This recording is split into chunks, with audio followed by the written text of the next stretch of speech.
This is I've Got Scars, baby.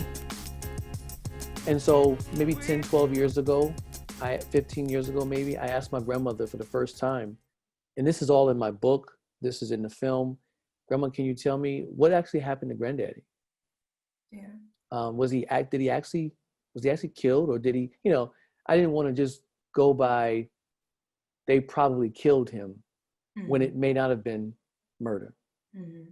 And she visibly got upset. Mm-hmm. Her face, her body, Mm-hmm. we talk about scars, the emotional scar, like it opened up something. Yeah. And she shut me down immediately. Yeah. And I was like, okay. And I never asked her after that, until less than a year before she passed away. I had enough courage to ask her again. Yeah. And she told me, she gave me more details. Gotcha. And so, go ahead. Well, I was going to say, to your point about how it affected us after that, she carried that for the rest of her life. Yeah. She was very self-sufficient. She was hard to live with. She was a tough lady. She'll give you the shirt off her back, but she was hard to live with. Yeah. And I just didn't understand, why was she like that? And then her brother, my uncle, in the film, he said, or in the interview for the film, he said that changed her. That event changed her. Yeah. She was never the same after that. Wow. Yeah.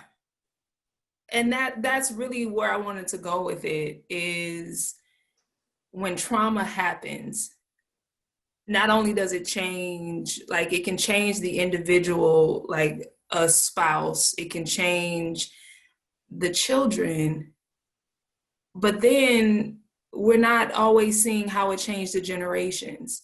Mm-hmm. How do you feel like that experience affected your life directly? Okay. Absolutely. So I watched my grandmother. She helped raise me. Yeah. So just sitting in that environment, in that space, it was hard. It was, sometimes I use the word depressing.